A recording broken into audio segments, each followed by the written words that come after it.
नमस्कार दोस्तों, मैं हूं अर्पित और एक बार फिर से आपका स्वागत है। लोकसभा चुनाव अब बस शुरू ही होने वाले हैं और ऐसे में सभी राजनीतिक दलों ने अपनी अपनी तैयारियों को अंतिम रूप दे दिया है। आज के इस वीडियो में हम बात करेंगे उत्तर प्रदेश में कांग्रेस के प्रत्याशियों के बारे में कि वो किन सीटों से चुनाव लड़ने जा रहे हैं। तो पहले से ही पता है, आज हम उनके नामों को डिस्कस करेंगे। उत्तर प्रदेश में सपा और कांग्रेस के गठबंधन में 17 सीटें कांग्रेस को मिली हैं, जबकि 63 सीटों पर समाजवादी पार्टी और अन्य सहयोगी दल अपने प्रत्याशियों को उतारेंगे। तो आज हम बात करेंगे कांग्रेस के प्रत्याशियों के बारे में जो इन 17 सीटों पर उतरने जा रहे हैं। तो इसमें सबसे पहली जो सीट है वो है अमेठी की। लगातार ऐसा कहा जा रहा है, मीडिया में ऐसी खबरें आ रही हैं कि राहुल गांधी डर गए हैं इसलिए वो अमेठी से चुनाव ही नहीं लड़ेंगे। अब वो केरल से ही जाएंगे, वायनाड से लड़ेंगे या साउथ से लड़ेंगे। इसके पीछे वजह यह है कि पिछले लोकसभा चुनाव में 2019 में राहुल गांधी चुनाव हार जाते हैं स्मृति ईरानी के हाथों। स्मृति ईरानी ने यहां पर जब राहुल गांधी को हराया तो फिर वो केरल जाकर वहां की वायनाड सीट से चुनकर लोकसभा में आए। लेकिन ऐसा बिल्कुल नहीं है, ये बिल्कुल झूठी खबर है। राहुल गांधी निश्चित रूप से अमेठी से चुनाव लड़ने जा रहे हैं। इसके पीछे वजह यह है कि अगर दिल्ली का किला फतह करना है, अगर दिल्ली जीतना है, तो उसका रास्ता उत्तर प्रदेश से होकर ही जाता है। उत्तर प्रदेश में कुल 80 लोकसभा सीटें हैं और जो पार्टी उत्तर प्रदेश में अच्छा प्रदर्शन नहीं कर पाएगी, फिर वो दिल्ली जीतने का सपना छोड़ दे, यही सही रहेगा। यही वजह है कि अगर आप याद करें 2014 में जब नरेंद्र मोदी गुजरात के मुख्यमंत्री थे और उन्हें प्रधानमंत्री पद के उम्मीदवार के रूप में प्रोजेक्ट किया गया भारतीय जनता पार्टी की तरफ से, तब वो गुजरात से चुनाव नहीं लड़े, बल्कि वो आ गए बनारस में उन्होंने अपना प्रचार अभियान इसलिए चलाया था जिसकी वजह से मजबूती से वो उत्तर प्रदेश को पूरा ये क्षेत्र कवर कर सके। और आपने देखा कि किस तरह से बनारस से चुनाव लड़ने का फायदा मिला भारतीय जनता पार्टी को और वो पूर्ण बहुमत से दिल्ली आ गए, केंद्र में सरकार बनाई। लेकिन ये सिर्फ राहुल गांधी के, सिर्फ ये प्रधानमंत्री ही नहीं थे, मोदी जी ही नहीं थे जिन्होंने वाराणसी पर ये चाल चली, बल्कि अरविंद केजरीवाल भी इसीलिए वाराणसी से चुनाव लड़े, जिससे कि वो खुद को हाईलाइट कर सकें, उत्तर प्रदेश में उनका नाम हो, पूरे देश पर उनकी नज़र जाए। तो उन्होंने मोदी के अपोजिट वाराणसी से चुनाव लड़ा, जिसका फायदा उन्हें पूरे भारत में मिला। इस बात को उस वक्त के समाजवादी पार्टी के मुखिया मुलायम सिंह जी भी अच्छी तरह से समझ रहे थे और उन्होंने अपनी पार्टी का जनाधार पूर्वांचल में बढ़ाने के लिए वो आजमगढ़ से जाकर चुनाव लड़े थे। इसीलिए यही एक वजह थी।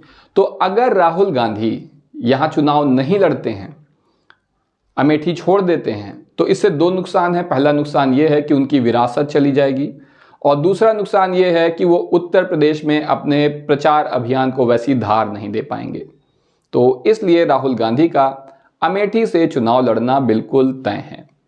दूसरी सीट है रायबरेली की। रायबरेली से अभी तक सोनिया गांधी जी चुनाव लड़ती थीं, लेकिन अब उनकी काफ़ी उम्र हो गई है, स्वास्थ्य भी अच्छा नहीं रहता है। ऐसे में उन्होंने खुद लेटर लिखकर, यहाँ पर पत्र लिखकर रायबरेली की जनता को बताया है कि अब वो चुनाव नहीं लड़ेंगी।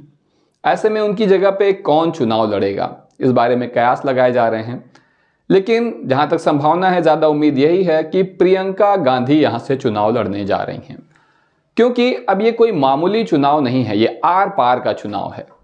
तो आपको हर एक सीट जीतनी ही जीतनी है। या तो यहाँ पर समाजवादी पार्टी को लड़ने देते, क्योंकि समाजवादी पार्टी के हिसाब से ये बहुत अच्छी सीट है रायबरेली, यहाँ पर उनके विधायक अच्छे चुनकर आते हैं और अगर समाजवादी पार्टी यहाँ से लड़े तो उसकी बहुत अच्छी संभावनाएं बनती हैं। लेकिन अब जब कांग्रेस लड़ रही है तो फिर प्रियंका गांधी को ही मैदान में उतरना चाहिए और अधिक से अधिक सीटें जीतने की कोशिश करनी चाहिए, खासतौर से उत्तर प्रदेश से। तो दूसरी सीट जो रायबरेली की है, यहाँ से प्रियंका गांधी लड़ेंगी। 2 सीटें फाइनल हो गई हैं। अब हम आगे की सीटों के बारे में बात करते हैं। तो अगली सीट है कानपुर। कानपुर से अजय कपूर का नाम आ रहा है। अजय कपूर एक अनुभवी नेता हैं और यहाँ पर ये अच्छी टक्कर दे सकते हैं भारतीय जनता पार्टी को। बाराबंकी से पीएल पुनिया चुनाव लड़ सकते हैं, इसकी काफ़ी ज़्यादा संभावना बताई जा रही है।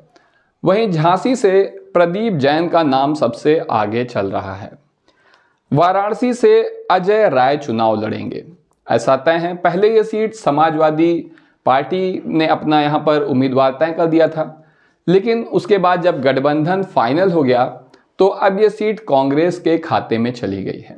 हालांकि कहा जाता है कि अजय राय यहाँ से चुनाव लड़ना नहीं चाहते हैं। अजय राय वो व्यक्ति थे जो चाहते नहीं थे कि सपा और कांग्रेस का गठबंधन हो। वो बलिया सीट पर खास जोर दे रहे थे, वो बलिया से चुनाव लड़ना चाहते थे। शायद उन्हें लग रहा है कि वो यहाँ से जीत नहीं पाएंगे, लेकिन अजय राय का ही नाम वाराणसी से आगे चल रहा है, तो अजय राय अब वाराणसी से चुनाव लड़ेंगे। बलिया सीट मिल नहीं पाई है कांग्रेस को। सहारनपुर से इमरान मसूद चुनाव लड़ेंगे, काफ़ी मजबूत दावेदार हैं। बहुत से कमेंट आते हैं हम लोगों के पास कि ये जीत जाएंगे, तो आपको क्या लगता है, क्या इमरान मसूद जीत पाएंगे या नहीं इस चुनाव को? आप हमें ज़रूर बताएं। अमरोहा से दानिश अली चुनाव लड़ेंगे। दानिश अली बसपा के टिकट पर वर्तमान सांसद हैं अमरोहा के, जिन्हें मायावती जी ने पार्टी से निकाल दिया है पार्टी विरोधी गतिविधियों में लिप्त होने के आरोप में, और इस बार ये कांग्रेस के टिकट पर यहाँ से चुनाव लड़ने जा रहे हैं। अमरोहा की सीट पर काफ़ी देर तक खींचतान चली थी समाजवादी पार्टी और कांग्रेस के बीच में। इसके पीछे दानिश अली ही माने जा रहे थे, क्योंकि वो चाहते थे कि कांग्रेस को अमरोहा की सीट मिले, जिससे वो यहाँ कांग्रेस के टिकट से चुनाव लड़ सकें। और फाइनली अमरोहा की सीट कांग्रेस के खाते में आ गई है, तो अब यहाँ से दानिश अली ही चुनाव लड़ेंगे, इसमें कोई संदेह नहीं है। अगली सीट है गाजियाबाद की। गाजियाबाद से कांग्रेस की डॉली शर्मा चुनाव लड़ेंगी, इसकी पूरी संभावना है, और आप हमें बताएं कि क्या ये जीत पाएंगी या नहीं जीत पाएंगी।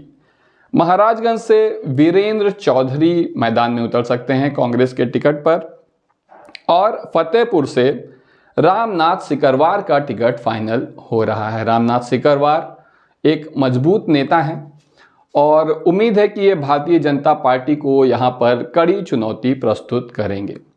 तो ये थी कांग्रेस के उन प्रत्याशियों की लिस्ट जिनका टिकट मिलना लगभग तय है, और आगे जैसी खबर आएगी तो हम आपको बताते रहेंगे। लेकिन आप हमें ज़रूर बताइए कि आपको क्या लगता है, क्या कांग्रेस को 17 सीटें देकर ठीक किया गया है?